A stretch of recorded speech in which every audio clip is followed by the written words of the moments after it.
watch a flick, let the meter tick in the parking lot outside of theater number 6, where the woofer doesn't kick like she used to anymore.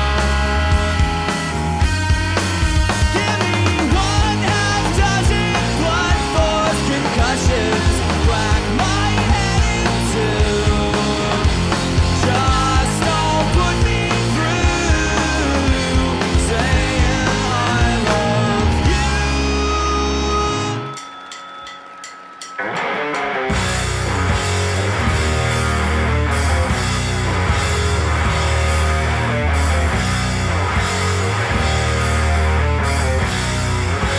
Hold on tight to me.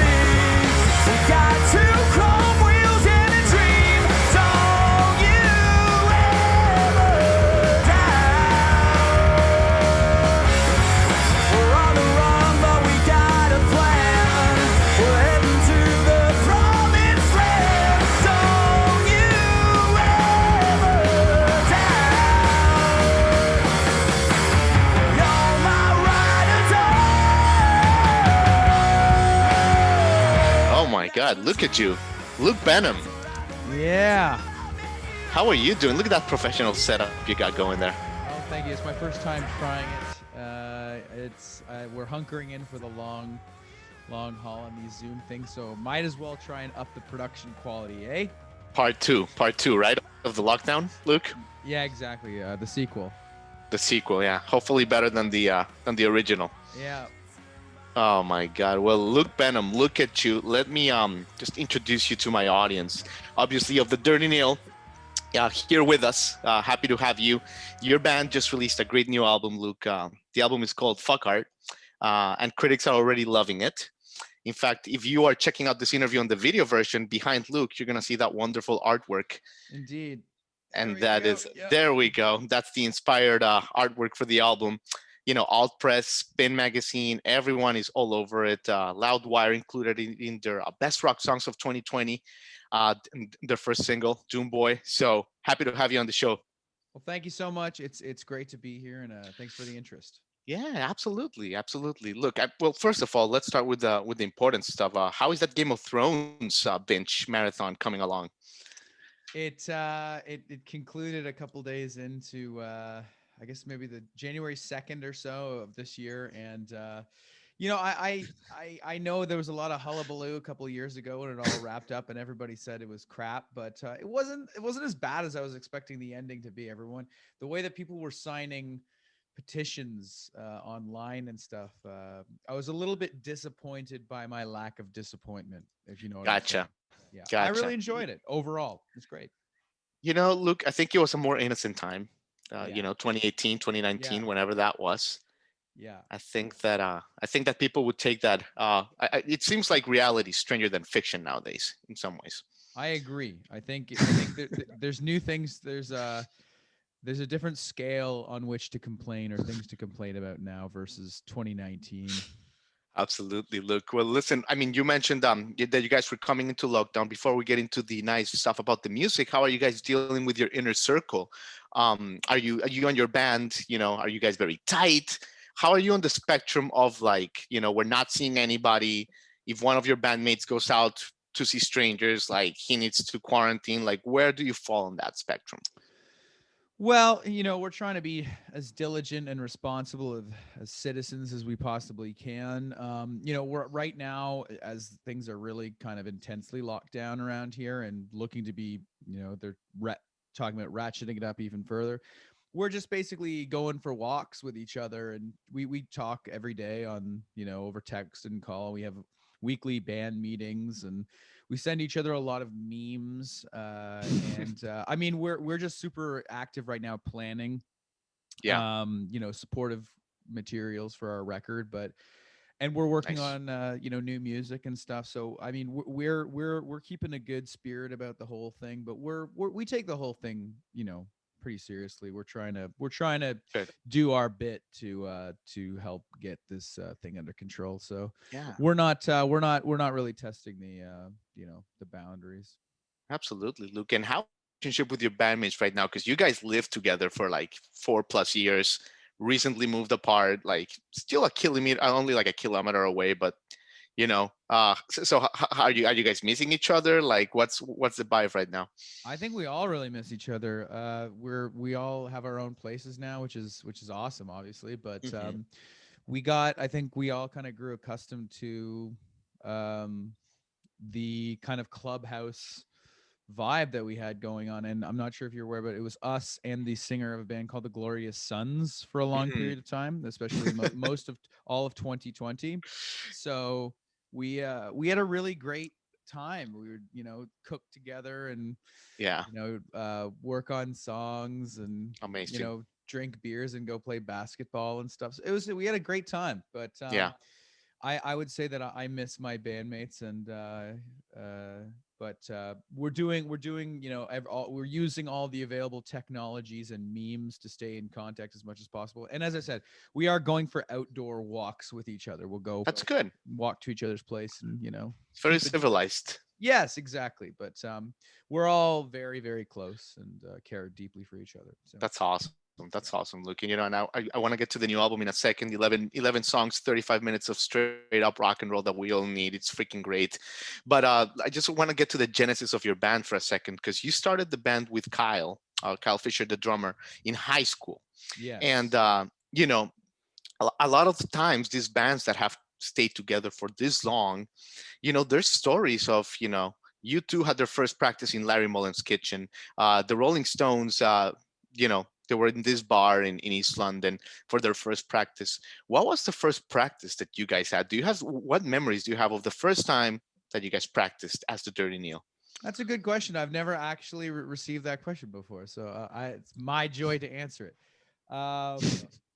Well, what I can say is that kind of in the year or two prior to us really buckling, like having a distinct, we're starting a band, it's going to be called this, and we're going to write our own music. Kyle and I had kind of been trying to put together a band of people that would basically get together and play songs off the Blue Album by Weezer, and Nice. dookie stuff from Green Day and Nirvana. We were just, there was a real renaissance of 90s rock and roll happening in the Yeah, early 2000s, mid 2000s. sure. And that's when we were teenagers. We're all born in 1990, so it was, you had School of Rock and all those things happening, lots of classic rock stuff happening. But anyways, none of these guys, like, nobody was really, everybody said they wanted to jam, and then you'd get there and people would want to play two songs and then go watch TV. They didn't actually, they liked the idea of playing, but they didn't want to actually play when you're all there. So Kyle and I were the only two people that were really serious about this, and we were also so bad at our instruments that no one else would, like, none of the other kind of respectable bands would allow us to come anywhere near them. Yeah, Kyle, was fairly, he's just starting out at the drums. He wasn't very good, and I was an even worse singer slash guitar player. So we had that's a, what makes you guys great. You guys are a true rock and roll band. You guys have that in common. well, You know, thank you. you Yes, Yeah, the spirit comes before the talent. it's And true. then, It's yeah. it's it's all about enthusiasm. It's all about enthusiasm. So Oh man. our first band practice, I remember I had just turned 16. Kyle's about 6 months older than me, so Yeah. I was working at a summer camp job. I was camp counselor. And I remember I saved up all the money from that job and started buying some more louder and larger guitar equipment, and bought myself a big muff fuzz Nice. pedal, and we're like, we're going to start this band. And I remember walking around my parents' subdivision with Kyle, like, kind of dreaming and fantasizing together about, you know, people might not like our band, but we're going to do it because this is exactly what we need to do. And, fuck all these people that just want to play covers and nobody wants to play music anymore. And we're going to do this. Thank you. Yes. Yeah. So our first jam was in my parents' basement, and it was me trying out this big muff pedal. And I had just my parents had gotten a Mac desktop computer for Christmas the year before, and I'd started messing around with Nice. GarageBand. Ooh, So nice. I Golden had some era. Yeah. ideas. Yeah, exactly. So I had some ideas, and I was showing them to Kyle, and Kyle's like, "Yeah, these are cool." And then we basically just jammed until my parents, after about 2 hours, came down and hit the circuit breaker and was like, "That's enough of that. That was. I love you, but that's enough for Well, today." that's a great story. Well, you're having the last laugh, so Yeah. there's no turning off the circuit breakers on the Dirty Neil now. I'll put it to you that way. Nope. Ah, man, that's a great story. Good stuff. Good stuff, Luke. Thanks for sharing that. Now, No, our pleasure. you guys have so many milestones. I could talk about the Juno Award, but that's been talked to death. Obviously, that was a huge game changer for your band. But I want to talk about July 13th, 2007. First of all, July 13th is your birthday, so classic day. Um, but that day, 2017, I meant to say, but that day also, you guys opened up for the Who, Yes, we right? did. Yes, we did. Like, so, okay, so first of all, what a birthday gift. Holy shit. And second of all, like, that's awesome, in such a big music festival in Canada.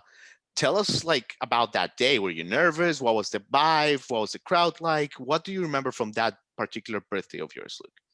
Well, I remember when we first got the news about the whole thing. We were over in the UK, and I remember having I was having a particularly down day, which happens on Huh. the road from time to time. But I remember Sure. getting this call, and I knew we were supposed to play at this festival, but we were supposed to play on the same day as Metallica, which was the 14th, and we were playing on a smaller stage. But our manager called us and he said, "Listen, I got some good news and I got some bad news. The bad news is that you're not playing on the same day as Metallica anymore." I'm like, "What?" And he's just like, "What the good news is you're playing on the main stage and you're opening for the Who." And I was like, "Okay, that is some pretty That's a goddamn good good news." trade-off. That's Yes, a good trade-off. exactly. I Yeah. make that trade off 10 times out of Unbelievable. 10. But Unbelievable, man.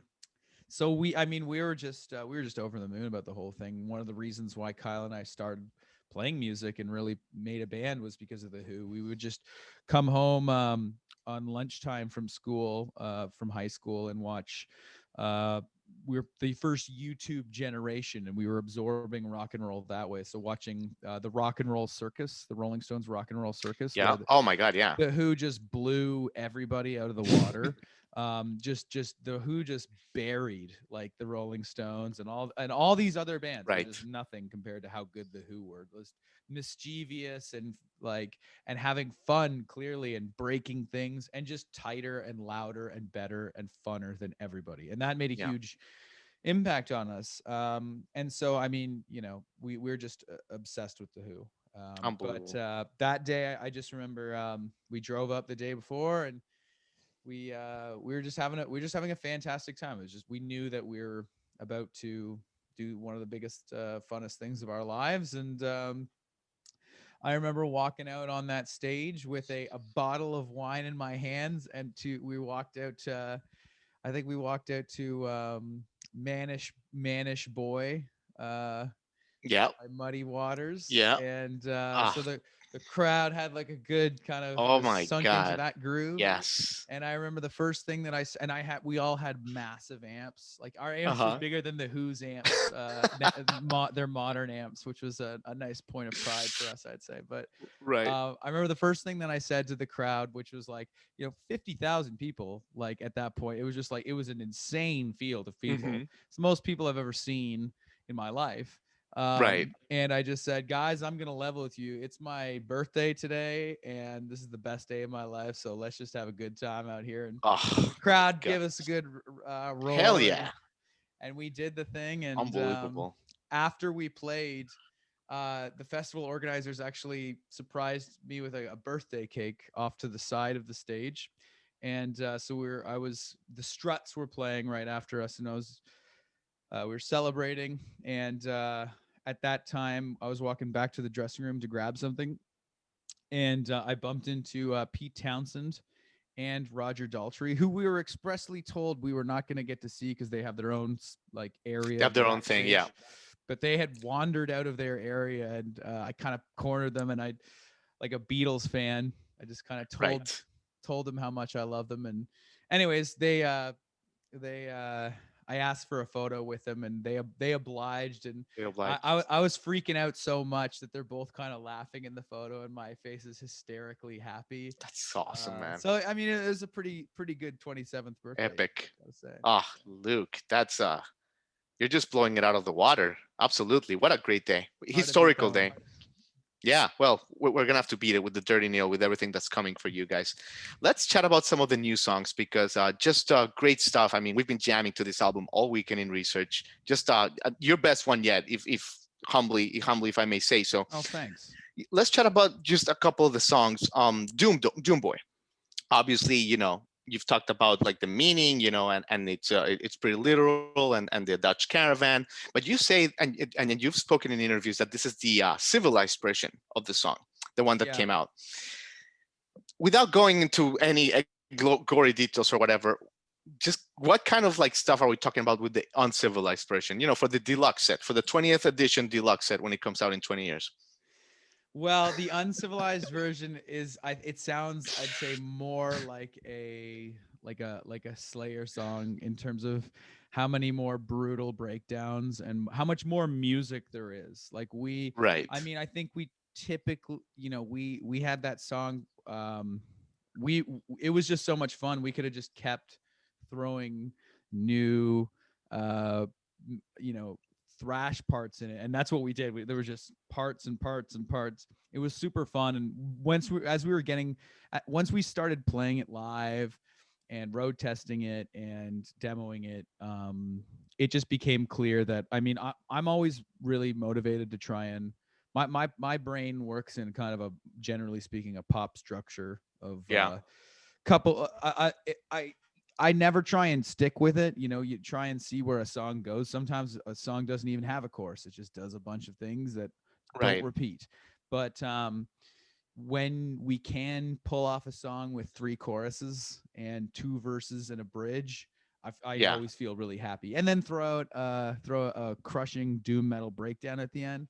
I mean, that's a Mm, pretty good little yeah. pop song in my books. So It's a total hit song. That's what it is. Absolutely. thank That's you. great. When you're putting the finishing touches on that, do you look at your bandmates and do you guys know like that's the first single, or like do you guys have a gut feeling?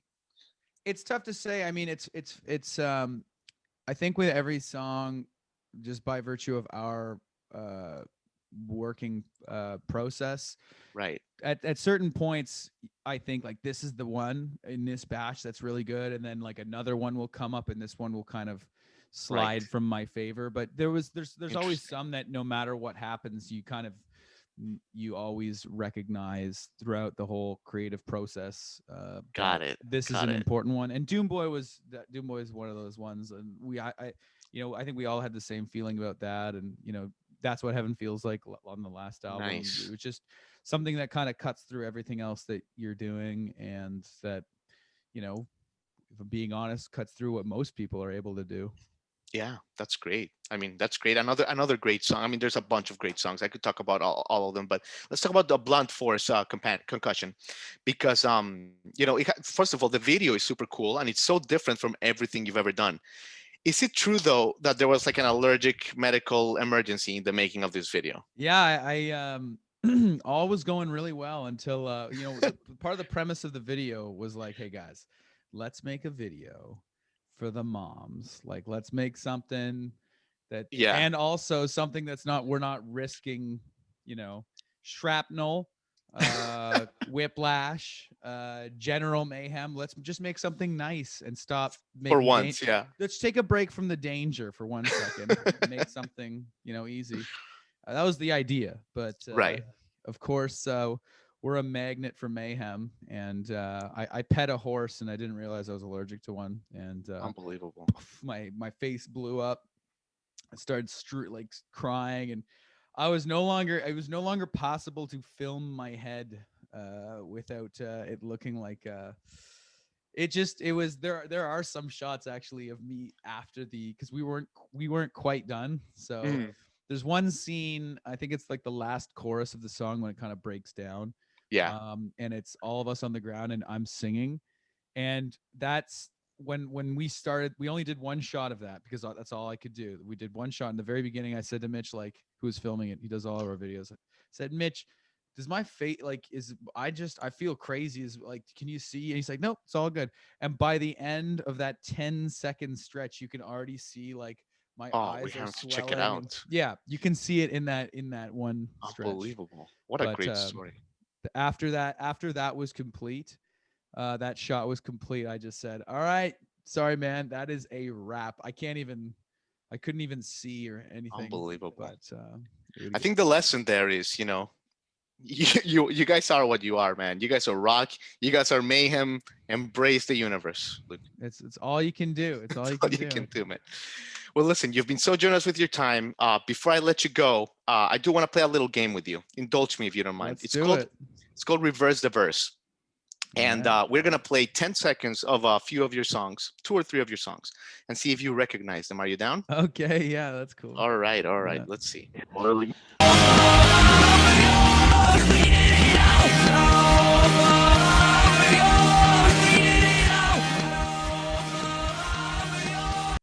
Is it Elvis 77? Yes. Ding ding. Wow, look at that. You know your music. I You'd be heard surprised how many artists come in here and they don't know their songs. the giveaway was the clip at the very beginning, which is At the actually beginning? at the end of the song of one of our guitar Gotcha. guys who left a very funny message on my answering machine for my birthday.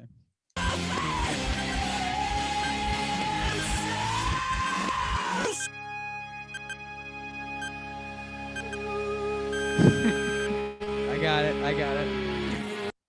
Blunt Force Concussion. Talk to me. Yes, 2 for 2. Amazing.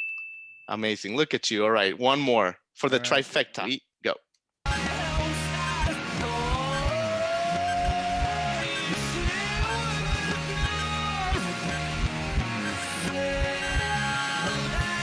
That's what heaven feels like?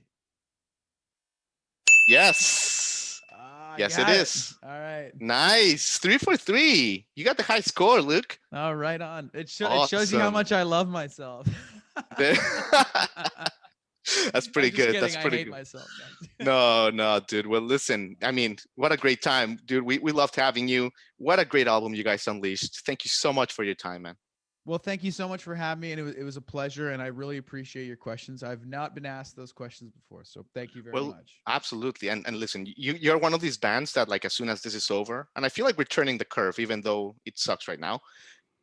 You guys are gonna just you guys are just gonna kill it. So we can't wait to see that. So Well, thank you so much, and here's hoping towards making this whole thing wrap up as soon as possible, eh? absolutely. Take care. Yeah, you too. Thank you. Bye bye.